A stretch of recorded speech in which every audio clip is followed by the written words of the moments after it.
Hello everyone. I'm Shilpa Bansal from Government High School Guru Nanakpura Bathinda. In this lecture we are going to do the lesson number 6 of your book When, Where and How. This is the chapter which has been taken from class 8th. Let's start an overview of the modern period. History is the study of past.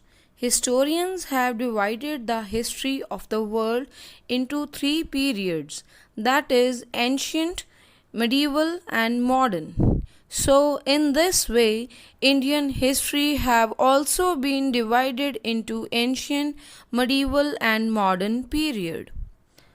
But the duration of these periods is not the same in different parts of the world. For example, the modern period is said to have begun in Europe in the 16th century, but in India, the 16th century, when the Mughal rulers like Babur, Humayun, and Akbar ruled over India, was a part of medieval period. Those countries of the world who progressed much faster than those whose pace for development was slower witnessed the emergence of modern period earlier. In India, modern period began in the 18th century after the death of Mughal Emperor Aurangzeb. During this period, many old powers began weakening, and in their place, many new powers like Marathas, Sikhs, Rohillas, Pathans, and Rajputs emerged. The mutual struggle among the Indian powers paved the way for the foreign powers like Portuguese, Dutch, British, and French to try for supremacy and establish their empire in India.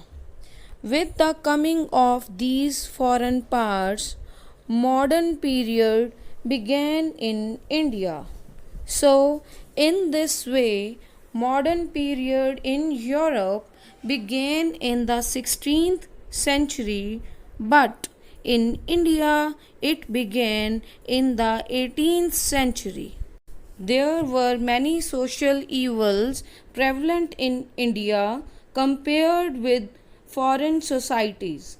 To root out these social evils from the society, many social reformers tried their best. In the economic field also, there were many shortcomings. So, many Indian rulers, administrators, and economists paid special attention towards agriculture, trade, and industry to improve it.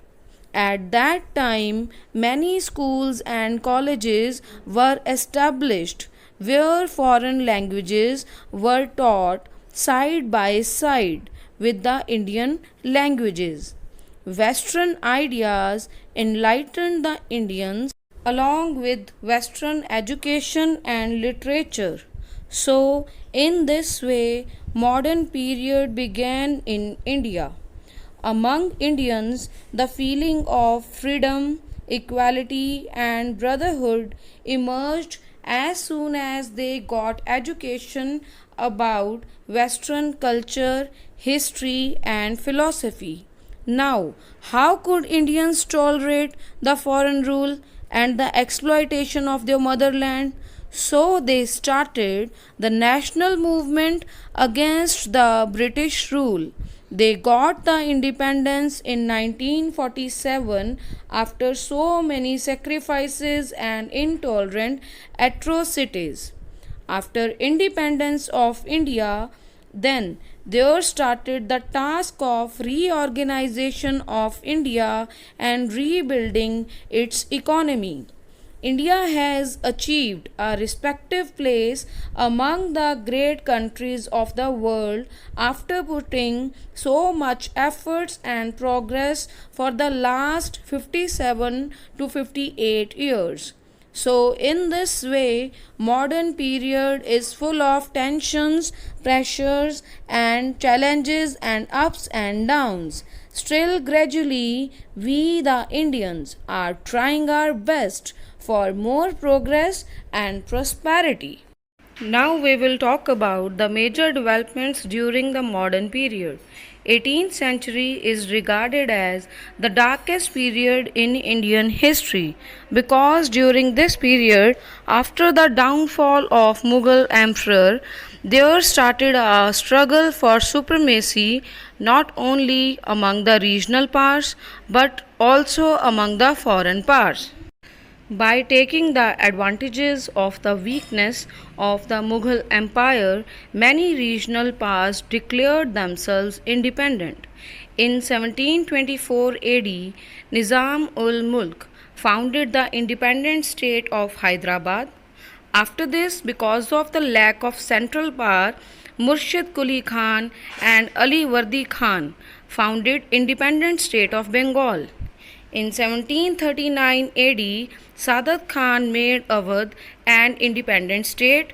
After Hyderabad, in South Mysore, state was founded which progressed under Hyder Ali and Tipu Sultan.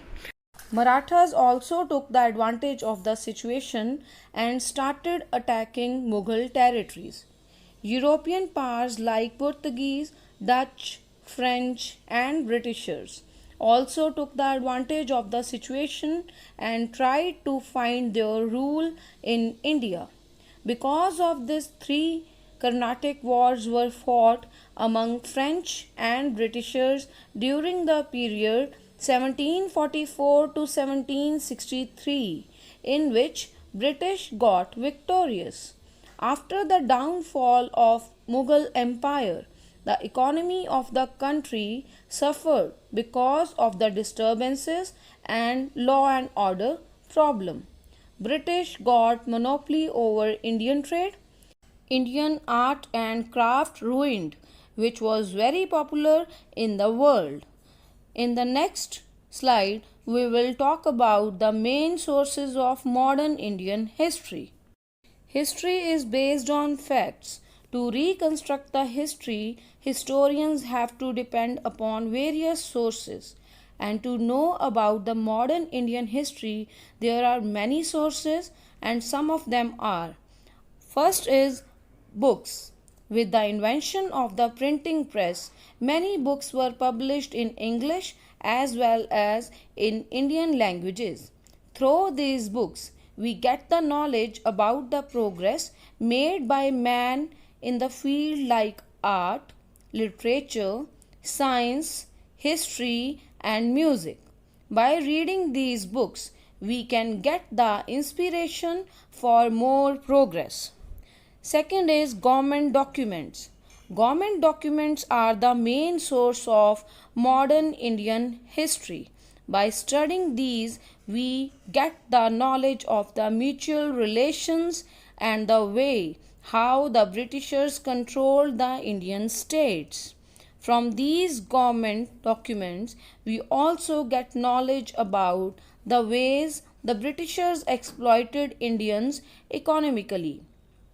Third source is newspapers, magazines, and pamphlets.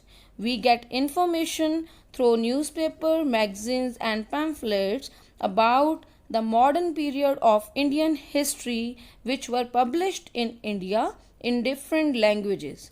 Some of the newspapers, like the Tribune, the Times of India, are still in publication. Fourth source is historical buildings. Historical buildings are also the main source of modern Indian history. We still see these buildings around us even today, like India Gate, Birla House, Secretariats, President House, Parliament House, etc. Through these historical buildings, we get the information about different styles and techniques of Indian architecture in the recent past. Now we will talk about the fifth source, that is paintings and sculptures. Many statues and paintings are also the important historical source. These sources give us information about the achievements of national leaders and historical personalities. Let's start the question answers of this chapter. First question is, in which three periods the historians have divided the Indian history? Answer is, the historians have divided the Indian history into three periods, that is, ancient, medieval and modern. Second question is, when was modern period started in India? In India, modern period started in 18th century after the death of Mughal Emperor Aurangzeb. Now, third question is, write down the names of the European powers who came to India during the modern period. Answer is Portuguese, Dutch, French and British.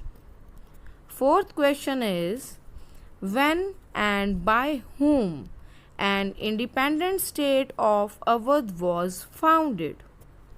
Answer is, Saadat Khan made Awadh an independent state in 1739 AD. Next question is, how books as historical resources help us? With the invention of printing press in modern times, many books were published in Indian languages and English language.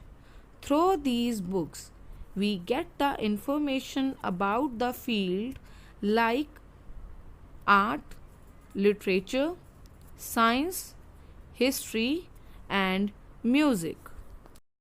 Sixth question is, write down in brief about the historical buildings. Historical buildings are an important source of modern Indian history. Historical buildings such as India Gate, Central Secretariat, Rashtrapati Bhavan, Parliament House, and Birla House give us an insight into various aspects of India's architecture. Seventh question is, how newspapers, magazines, and pamphlets are helpful in writing history? Newspapers, magazines, and journals published in different languages also give us information about the modern age of India. Some of the newspapers like the Tribune and the Times of India, etc., are still in publication, as we have read during the chapter reading also. Next question is, write a note on the government documents. By studying the government documents, we get the knowledge of mutual relations between Indians and Britishers. We also get knowledge how the Britishers controlled the Indian states, how they were so capable to grab the Indian states. Next, the questions which are not given in text but they are important. So here we go. How many types of sources are there of Indian history? These sources are of two types, that is archaeological sources and literary sources. Let's discuss the archaeological sources. Monuments, temple, inscriptions, coins, utensils and ornaments are the archaeological sources. There are some points images which are given to remember of the above set. First is Indian Second history is literary sources of parts, ancient Indian history. Ancient, these are autobiographies, biographies, in India, chronicles, account of foreign travelers, century, paintings, after the death music, of Mughal Emperor Aurangzeb. These are known as literary modern period sources. Began in we will 16th talk in century detail in about Europe. autobiographies and 4. biographies. In Let's talk 1724 about what AD, is autobiography. Nizam ul The Mulk word auto founded means an self independent in state of biography. Hyderabad. Therefore, autobiography 5th, is a self in biography 1734 and that AD, contains Sadat all the Khan elements made of Awadh biography an which independent is state. written by 6th, person 3 himself. Carnatic wars were fought Autobiography is between written by the French and subject British himself or during the herself. period In of autobiography, the 1740 main AD character to is the author 1763 AD, because he or in she which writes Britishers biography got about victorious. himself or 7. herself. It Books, describes government the documents, interaction between newspapers, author and magazines, significant people in pamphlets and his or her historical life. buildings For are the main example, sources a of teacher, a modern father, Indian and history. a mother, etc. So these were the salient features of autobiography. Now we will talk about biography, a detailed description or account of someone's life written by someone else is biography. What are the salient features of biography? It is about a real person. It is written by third person. It gives the factual information about the person. It tells a true story. It discusses the person's environment. Music and paintings are also the examples of literary sources. Now we will discuss in detail the literary sources of ancient Indian history. Although the ancient Indians knew how to write as early as 2500 BC, our most ancient manuscripts are not older than the AD 4th century and are found in Central Asia. In India, they were written on birch bark and palm leaves, but in Central Asia, where the Prakrit language had spread from India, manuscripts were also written on sheep leather and wooden tablets. These writings are called inscriptions, but they are as good as manuscripts.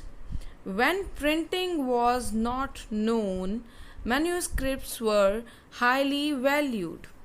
Although old Sanskrit manuscripts are found all over India, they mostly relate to South India, Kashmir, and Nepal. Currently, inscriptions are largely preserved in museums and manuscripts in libraries. So, here is the sum of the sources of history as you can see in the picture. Literary sources are the written accounts from the past. Archaeological sources are the objects of the past that have survived till now, like coins, monuments, paintings, sculptures, etc. An oral source is the information that is passed down through the years by word of mouth, like songs, stories, myths, etc. Now we will talk about how are the accounts of foreign travelers an important source of history. The accounts of foreign travelers throw light on Indian history about the kings, common people, and history of different cities of that time. Now, see the list of foreign travelers who came to India: Vasco da Gama, Marco Polo, and Ibn Battuta. So, these are the three travelers who came to India, but many more travelers came there, and we will have the discussion over that. See, first is Hyun Sang from China. He came to India from 630 to 645 AD. Then Al-Biruni from Persia came to India in 1024 to 1030 AD. Third, Ibn Battuta from Morocco. He came to India in 1333 to to 1347 AD. Marco Polo from Italy came to India. Then Abdul Razak from Persia came to India in 1443 to 1444 AD. Megasthenes from Greece, he came to India in 302 BC to 298 BC. Then Fahin from China, he came to India in 405 AD and he remained there till 411 AD. Then Niccolo Conti from Italy, he came to India in 1420 and he remained in India for 1 year, that is 1421. Now we will talk about the importance of foreign travelers in the history of India. Foreign travelers' account helps in recreating the history of India. Many of foreign travelers came from a totally separate social environment, so they were perceptive to day activities. Their accounts compact with court affairs, architectural features, and religious issues. These accounts of foreign travelers or travelogues are helpful to historians as they have given detailed account of political events, about trade and commerce, etc. They have given information about the condition of the people of that area. They also tell us about the functioning style of rulers and their courts. Now let's discuss the fill in the blanks. First is in Europe. Modern period began in dash century, in 16th century. Second, there was dash period in India in the 16th century, medieval period. Third is dash dash and dash. Pathans and Rajputs etc. were the new powers emerged in 18th century, Marathas, Sikhs and Rohillas. Now we will discuss the true false of this chapter. You have to put a tick against the right and cross against the wrong answer. First is, there were many social evils prevalent in India in the 18th century. This is true. Second, Western ideas enlightened the Indians along with Western education and literature. This is true. Third is, in India, the Mughal Empire was more powerful in the 18th century. This is false. Let's discuss the points to remember. Indian history is divided into 3 parts as we have studied in the chapter, that is ancient, medieval and modern period.